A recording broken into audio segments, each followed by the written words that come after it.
सर्वप्रथम तो जय श्री कृष्ण। आज हम लोग एक कथा सुनेंगे। यह कथा वायवी संहिता के पूर्व खंड से है। यह कथा बड़ी ही धार्मिक, मार्मिक तथा आध्यात्मिक है। अतः इस कथा को बड़े ही ध्यान से आप सुने, क्योंकि किसी भी कथा को ध्यान से सुनने पे ही कथा समझ में आता है तथा कथा का आनंद भी आता है।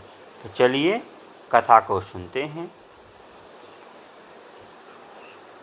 इसके पहले ही कथा हमने बता दिया है, उसकी आगे कथा ये है। तदनंतर ब्रह्मा जी ने कहा, मैंने इस मनोमय चक्र का निर्माण किया है। मैं इस चक्र को छोड़ रहा हूँ। जहाँ इसकी नेमी गिरकर टूट जाए, वही देश तपस्या के लिए शुभ होगा। ऐसा कहकर पितामह ने उस सूर्य तुल्य मनोमय चक्र की ओर देखकर और महादेव जी को प्रणाम कर उसे छोड़ दिया। फेंका गया वह कांतिमय चक्र विमल जल से युक्त सरोवर वाले किसी वन के एक मनोहर शिला पर गिर पड़ा। इसी कारण से वह वन मुनि पूजित नैमिषारण्य नाम से विख्यात हुआ। सूत जी कहते हैं, उन ऋषियों ने उस स्थान में यज्ञ अनुष्ठान प्रारंभ किया। कुछ समय बीत जाने पर वह यज्ञ जब समाप्त हो गया, तब ब्रह्मा जी की आज्ञा से वहाँ स्वयं वासुदेव पधारे। तब सभी ने उठकर वासुदेव को प्रणाम कर उन्हें स्वर्णमय आसन प्रदान किया। तत्पश्चात उनकी भली भांति पूजा की। इसके बाद मुनियों के द्वारा पूछे जाने पर शिव में उनकी भक्ति बढ़ाने के लिए वासुदेव ने सृष्टि की उत्पत्ति एवं शिव का ऐश्वर्य संक्षेप में बताया। मुनियों ने पूछा, आपने वह कौन सा ज्ञान प्राप्त किया है जो परम से भी परम सत्य एवं शुभ है, तथा जिसमें उत्तम निष्ठा रखकर परम पुरुष आनंद को प्राप्त करता है।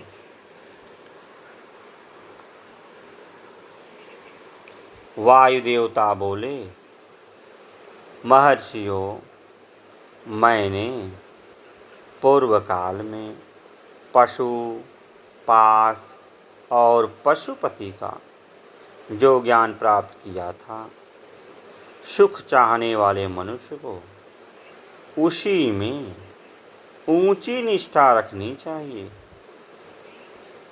अज्ञान से उत्पन्न होने वाला दुख ज्ञान से ही दूर होता है। वस्तु के विवेक का नाम ज्ञान है। वस्तु के 3 भेद माने गए हैं, जड़ प्रकृति, चेतन जीव, और इन दोनों का नियंता परमेश्वर है। इन्हीं तीनों को क्रम से पाश, पशु तथा पशुपति कहते हैं। ब्रह्मा जी से लेकर अस्थावर प्राणियों तक सभी जीव पशु कहे गए हैं। उन सभी पशुओं के लिए ही यह उत्तम दृष्टांत कहा गया है। यह जीव पासों में बंधता और सुख दुख भोगता है, इसलिए पशु कहलाता है। यह ईश्वर की लीला का साधनभूत है। महर्षियों ने इस विश्व का निर्माण करने वाला कोई पिता है। वह पशुओं को पास से मुक्त करने वाला है, अतः वह पशुपति है। पशु, पाश और पति का जो वास्तव में पृथक पृथक स्वरूप है, उसे जानकर ही ब्रह्मवेत्ता मनुष्य योनि से मुक्त होता है। सृष्टि के आरंभ में एक रुद्रदेव ही विद्यमान रहते हैं, दूसरा कोई नहीं रहता। वे ही इस जगत की सृष्टि करके इसकी रक्षा करते हैं और सबका संहार कर डालते हैं। इसके अनंतर वायुदेव ने विद्या, अविद्या, प्रकृति, पुरुष, आत्म तत्व, जीव तत्व का तात्विक विवेचन प्रस्तुत किया है।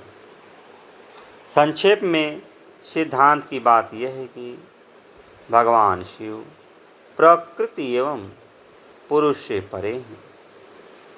यही सृष्टि काल में जगत को रचते और संहार काल में पुनः सबको आत्मसात कर लेते हैं। ऋषियों के द्वारा जिज्ञासा करने पर वायुदेव ने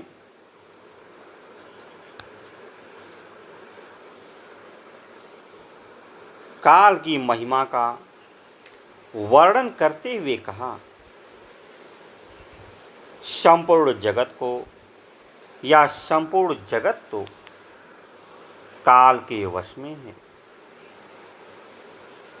पर काल जगत के वश में नहीं है।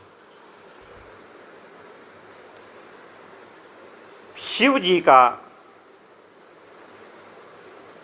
अप्रतिहत तेज काल में सन्निविष्ट है,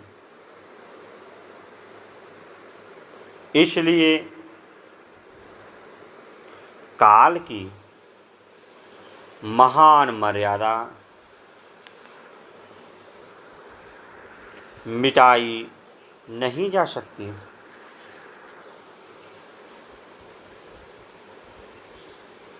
तदनंतर वायुदेव ने काल महिमा, प्रलय, ब्रह्मांड की स्थिति, रुद्रोत्पत्ति एवं ब्रह्मांड जीव द्वारा सृष्टि रचना तथा सर्ग आदि का वर्णन किया।